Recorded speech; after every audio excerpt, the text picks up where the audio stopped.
Robot char sur une ligne. Donc on a un robot qui est décrit par des équations d'état, x point égale cos θ, y point égale sin θ, et on commande le cap du robot. Alors là, c'est un modèle qu'on appelle souvent un modèle char, ou un modèle unicycle aussi, sachant que ça n'a rien à voir avec une roue, mais peut-être vu du dessus. Aussi, on appelle ça une voiture de Debine, sachant que dans la singularité de ces équations d'état, c'est qu'on ne peut contrôler que le cap et pas la vitesse. C'est-à-dire que la vitesse du robot est toujours égale à 1. Bon, il suffit de regarder la norme du vecteur x point, y point. Pour se représenter ça, je vais faire un petit dessin de la situation. Donc je vais prendre un plan comme ça, en 2 dimensions. On a ici x et y. Et notre voiture, on va pouvoir la représenter de cette façon-là, par un triangle. Le centre, x. Ici, y. Bon, ici aussi on a x. Et le cap, alors le cap que je représente ici,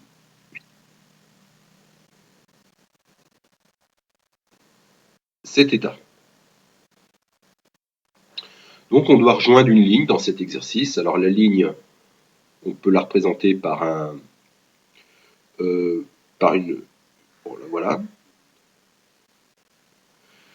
On a... bon, cette ligne, elle va être repérée par un point A et un point B. Donc bien sûr, on ne peut pas complètement contrôler cette voiture en position puisqu'on ne peut pas contrôler sa vitesse. Par contre, ce qu'on souhaiterait, c'est que le véhicule suive ce genre de trajectoire, c'est-à-dire s'approche de la ligne, éventuellement déborde un peu, peu importe, mais la rejoigne comme ça, puis reste sur cette ligne. Alors ça, c'est un problème classique en robotique, et pas seulement suivre un cap, mais essayer de suivre une ligne, et ça, on l'applique principalement en robotique navale, comme ça a été le cas pour Vemos, le robot voilier, lorsqu'il devait suivre des lignes pour aller de Brest à Douarnenez, par exemple. Alors, suivre des lignes, c'est quand même préférable à suivre un cap, parce que lorsqu'on planifie sa mission, on est certain qu'on va éviter les rochers, et donc il ne suffit pas uniquement de s'approcher de l'objectif, mais aussi de rester collé à une ligne là où on sait qu'il n'y aura pas d'obstacle. Alors, on va commencer à simuler, comme c'est demandé dans l'exercice, on va commencer à simuler ça sous MATLAB, ces équations d'état, et puis ensuite, on va faire une régulation en cap, puis le suivi de ligne. Alors, sous MATLAB, on va faire un nouveau programme qu'on appelle TankLine, tank comme le char, puis ligne, on essaye de suivre une ligne. Alors pour ça, on va rentrer l'équation d'évolution, function, alors x point x dot égale f de x, virgule u. Alors ici, on va avoir, alors le cap, c'est θ égale x de 3, la troisième composante du vecteur. Et donc, si je recopie les équations, je vais avoir x dot égale, on a la vitesse fois cos θ, donc ici, on n'a que cos de θ, sin de θ, et puis u. Donc ça, c'est ce qui était donné dans l'exercice. Et alors, pour la simulation, on va prendre une condition initiale, x égale, par exemple, je vais la positionner en 0, la voiture, et puis je vais lui donner un cap de 1, par exemple. Et puis je vais faire ma boucle et intégrer cette équation d'évolution par la méthode de l'air. Alors je vais prendre un pas de dt pendant 1 seconde pour commencer, pas trop grand. Et puis je vais prendre ici un dt compatible avec le temps de calcul de la boucle. Bon, je vais prendre quelque chose comme 0,01. Alors, j'efface l'écran. CLF. Ensuite, hold on pour pas qu'il efface au fur et à mesure du dessin. Puis je vais prendre des axes. Bon, alors, je ne sais pas trop quoi prendre pour l'instant. Je vais prendre par exemple moins 30, 30 pour X, moins 30, 30 pour Y. Et puis, je vais faire axis, square, pour qu'il respecte les... pour pas qu'il fasse de déformation. Alors, ici, je vais intégrer mes équations d'état par une méthode de l'air. Donc, x plus f de x virgule u. Et tout ça fois dt. Et puis, je vais faire un draw tank. Alors ça, c'est une fonction que j'ai là. File, open. Alors, j'ai quelques fonctions ici, comme je décide souvent. Alors, le voilà. Bon, je vais pas le reprogrammer, puisqu'il intervient dans beaucoup d'exercices. J'ai qu'à l'utiliser. Donc, drawTank, ici, je vais lui rentrer X et sa couleur.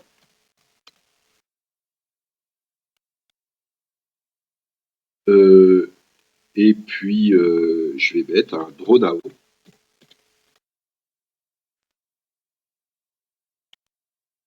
Sinon, il va afficher qu'à la fin, qu'une fois qu'il a fini son programme.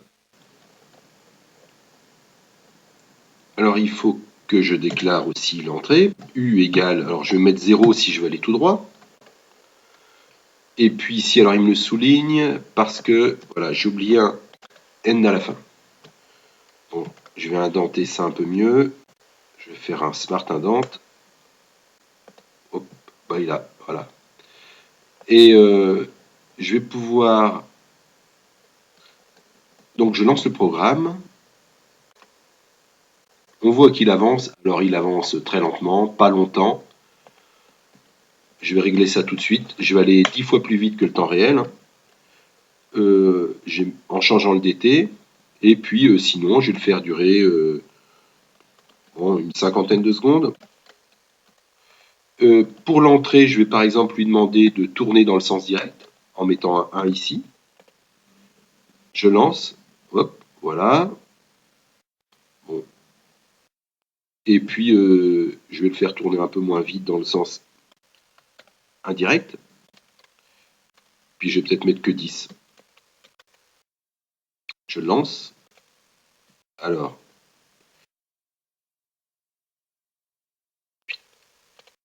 Je ferme ça.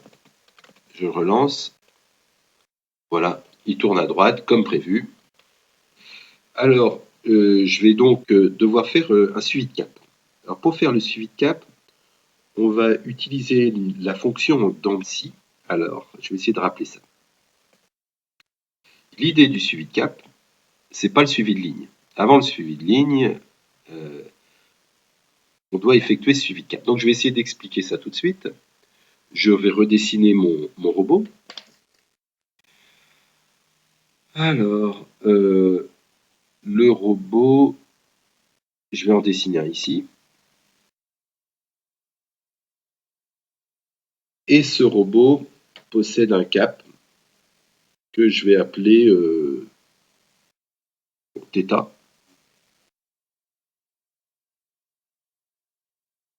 Que je représente par un vecteur. Alors, c'est un vecteur unitaire, par exemple. Si c'est un vecteur unitaire, c'est donc cos θ, sin θ. Le θ bar, c'est la consigne à suivre. Donc, c'est quand on parle de suivi de cap, on a un cap comme ça, θ bar. Et l'erreur de cap, c'est ça. que je vais appeler, mettons, E. E, c'est l'erreur de cap. Alors, il y a souvent un problème en robotique avec le 0 de pi. Pourquoi? Parce que le cap peut, par exemple, être imposé par l'utilisateur et il va donner une consigne entre moins pi et pi. Θ, c'est le cap mesuré, ça peut correspondre à la boussole. La boussole, elle peut le donner entre 0 et 2 pi. Donc, pas la même référence. Donc, en fait, il est important que lorsque que mon erreur existe modulo 2pi. Donc, pour ça, je suis obligé de la filtrer par une fonction qu'on appelle la Dancy, qui vient filtrer le problème du 0 de pi. Alors, quelle est l'allure de cette fonction? Je vais essayer de la dessiner ici. Alors, cette fonction, je vais la représenter ici.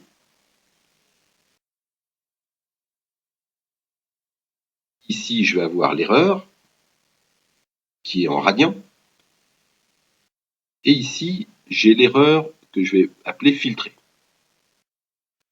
L'erreur filtrée, elle va être périodique de période de pi.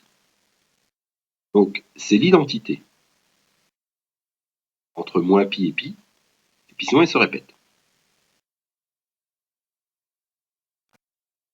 Donc, c'est ce qu'on appelle une fonction à Dancy. Et elle possède une expression. Alors, elle a plusieurs expressions. Nous, celle qu'on va utiliser ici, c'est la fonction arctangente de tangente. Alors, je vais l'écrire ici. C'est la fonction E filtrée est égale à arctangente de tangente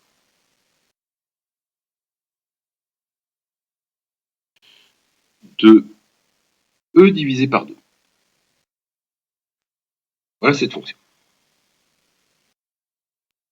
Alors, pourquoi? Eh bien parce que arctangente de tangente, c'est l'identité entre moins pi et plus pi. De plus, tangente, elle est périodique de période pi. Donc, tangente de E divisé par 2, du fait du divisé par 2, ça va être ici périodique de période de pi. Donc j'ai bien cette répétition, à la fois l'identité et à la fois cette répétition. Donc je vais pouvoir faire ici cette voie de commande.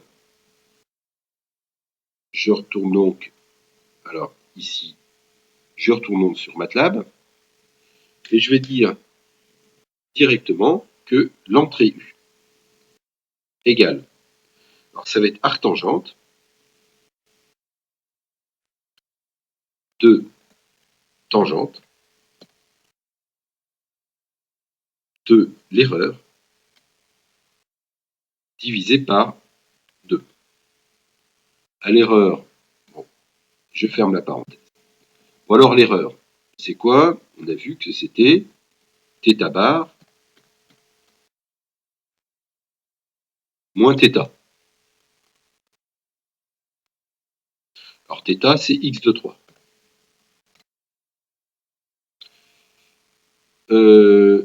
Alors ici, j'espère que au niveau des parenthèses, ça a l'air bon. Je vais donc devoir donner comme consigne un θ bar. Alors θ bar, je vais par exemple donner une consigne de les deux 0. 0 radian.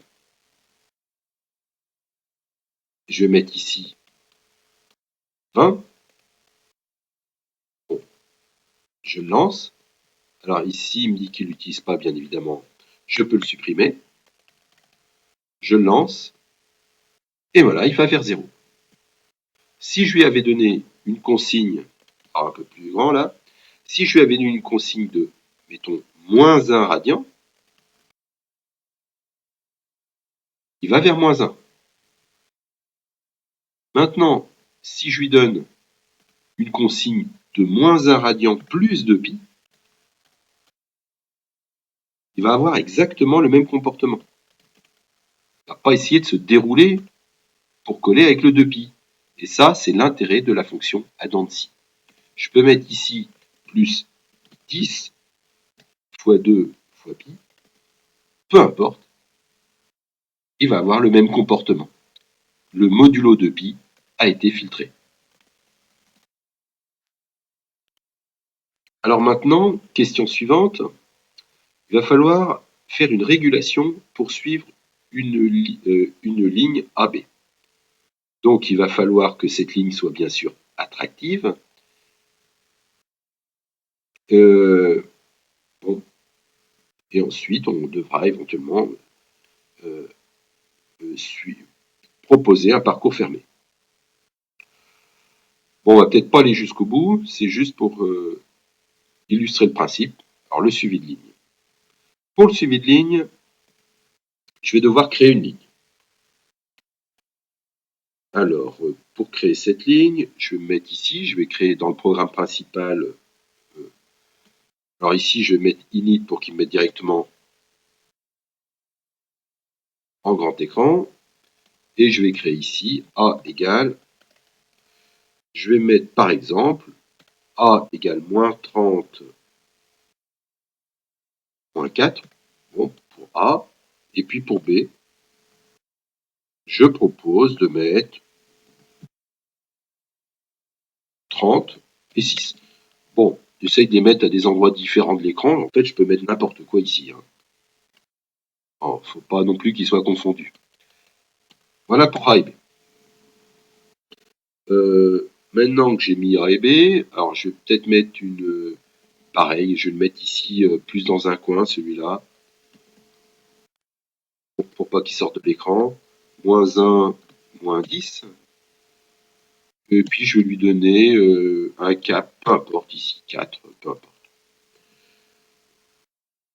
Alors ça correspond bien évidemment à X, Y et θ, le cap.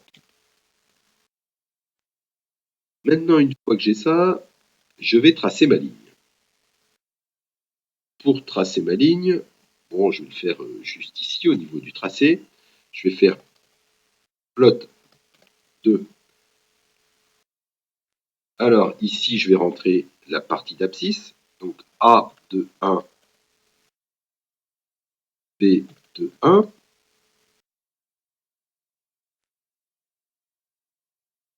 Les ordonnées. A de 2, B de 2. Et puis, je vais donner une couleur à cette ligne. Je vais la mettre en rouge. Alors bon, j'ai toujours pas fait ma régulation. Je lance. Bon, voilà, il va à un cap moins 1, mais voilà la ligne qu'il devrait suivre. C'est ce qu'on va faire maintenant. Donc, alors pour faire mon suivi de ligne, je vais raisonner de la façon suivante. Je vais refaire ma droite AB. Voilà. Ça va être A. Ça va être B. Et alors, l'idée, ça va être la suivante. Je mets mon robot en un point M, peu importe sa direction.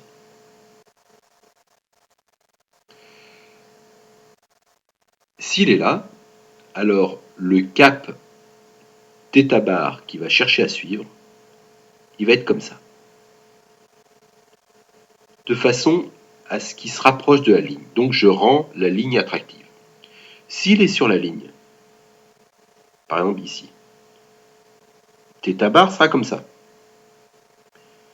S'il est là, θ bar sera comme ça. Si le robot est loin, par exemple ici, loin de la ligne, θ bar sera là, plus attractif. Plus on est loin, plus la ligne est attractive. Donc ça, c'est le principe. Donc la première chose à faire, c'est de calculer la distance entre M, comme ça, entre M et la ligne AB.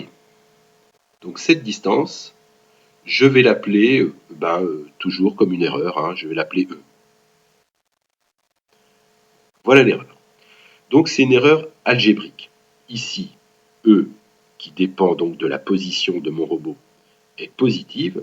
En dessous, elle est négative. Donc ici, je vais mettre E positif. Et puis là, je vais prendre E négatif. Et ici, lorsqu'on est juste sur la ligne, E égale 0. Voilà. Ensuite, ce que je vais dire, c'est que θ bar, le cap à suivre, θ bar, il vaut, sur la ligne, il vaut phi. Phi, l'angle de la ligne, le cap de la ligne. Alors, je ne l'ai pas représenté, mais je vais le représenter là. Cette ligne a un angle, correspond à un angle phi. Donc, θ bar égale phi plus quelque chose qui dépend de E. Donc, ici, il va falloir que je lui enlève quelque chose lorsque E est positif, donc moins. Alors, je pourrais mettre moins E, mais pareil, il va falloir, si je mets moins E, ça ne va pas fonctionner, parce que plus je suis loin, quand je suis à l'infini, je ne dois pas être égal à l'infini au niveau du cap, sinon ça ne va pas arrêter de s'enrouler. Il ne faut pas que je dépasse, en gros, le moins pi sur 2 et plus pi sur 2. Donc ici, ce que je vais faire, c'est mettre tout simplement un moins arctangente de E. C'est-à-dire, lorsque je suis très loin, comme ça, le cap sera comme ça. Lorsque je suis très loin de ce côté-là, le cap sera comme ça. Et puis, voilà, etc. Donc ça va être la première chose à faire. Maintenant, il va falloir calculer E. Alors, pour calculer E, il va falloir que je rappelle peut-être quelques formules de trigo. Alors, pour calculer E, je rappelle la chose suivante. Si j'ai un vecteur unitaire, alors que je prends comme ça, alors vecteur unitaire, que j'appelle U. Je prends un autre vecteur unitaire que j'appelle V. Si je trace la hauteur qu'on a là, avec un angle droit ici, et ben cette distance entre ce point-là et le projeté H, donc si je l'appelle E par exemple, à nouveau c'est un. Pourquoi j'appelle E? Parce que c'est en fait le même que le précédent, même si on ne le sait pas encore pour l'instant. Alors cette hauteur E est égale, alors E égale au déterminant de U et de V. Ça, c'est la matrice 2,2 composée de UX, UY. Alors, si vous voulez, c'est le déterminant de UX, UY, VX, VY. Et c'est aussi égal, donc ça correspond à cette hauteur, c'est aussi égal à l'aire de ce parallélogramme. Bon, ça, on ne va pas forcément l'utiliser, mais en gros, c'est ce qu'il faut savoir. C'est ça qu'on va utiliser. Donc, on va se remettre dans cette configuration-là. On retient bien ça. Et je vais me remettre dans cette configuration-là. Qui va jouer le rôle de U ici? U, ça va correspondre à ça. Il est normé. Maintenant, ici, pareil, V, ça va correspondre à ça. Et j'aurais pu, de ce fait, j'en déduis que la distance, alors le E qui est là, cette distance E, va être égale à Alors, on va dire le déterminant entre U et V va nous donner cette distance-là. C'est pas celle-là qu'on veut. On veut, en fait, que va nous donner le déterminant du vecteur AM. Voilà. Donc, je vais appeler donc M moins A. C'est bien ce vecteur que je viens de dessiner. Le vecteur U, c'est égal à B moins A divisé par norme de B moins A.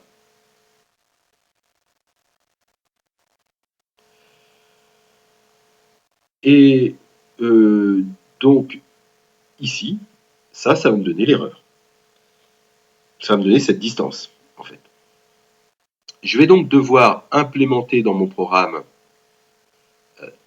cette équation-là et cette équation-là.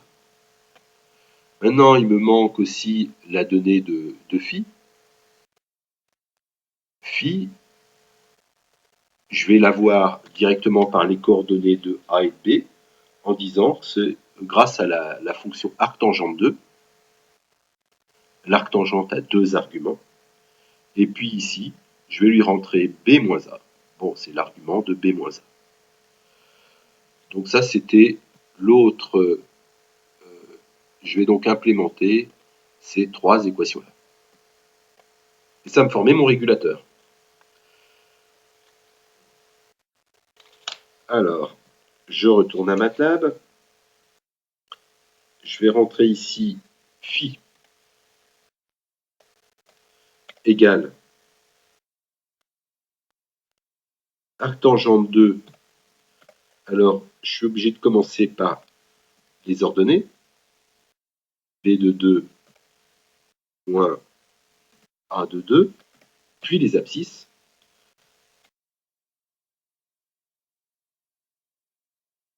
Alors ça, c'est dans les instructions de cette procédure, de cette fonction arctangente 2. Maintenant, M. Alors, M, ça va correspondre à quoi? Les coordonnées de mon robot. Ça va correspondre à X de 1 et X de 2.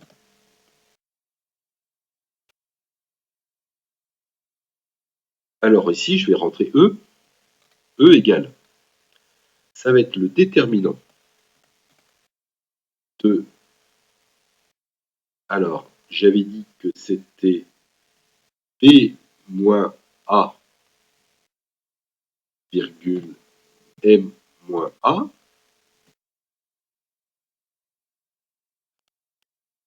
divisé par norme de B moins A.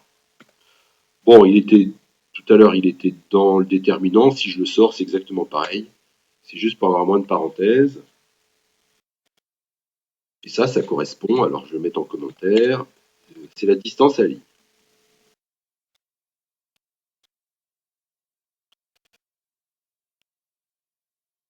Bon, une fois que j'ai E, cette distance E, il va falloir que je mette mon θ bar.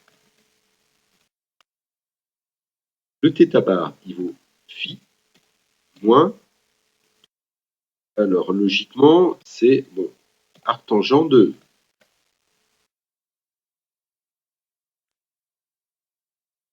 Alors là, θ bar, bien sûr, il me le souligne, parce qu'on n'en a plus besoin.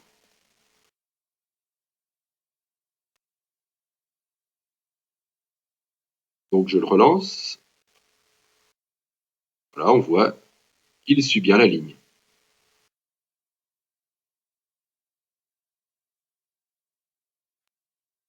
Bon, j'ai beau changer les conditions initiales, mais donc je vais mettre, même si je mets quelque chose de grand, hein, par exemple si je mets 14, je ne sais pas trop ce que, même à moins 14, peu importe. Hein, je le relance, quelle que soit la configuration, il va s'adapter sans s'enrouler ou se dérouler, comme on le remarque parfois sur certains robots.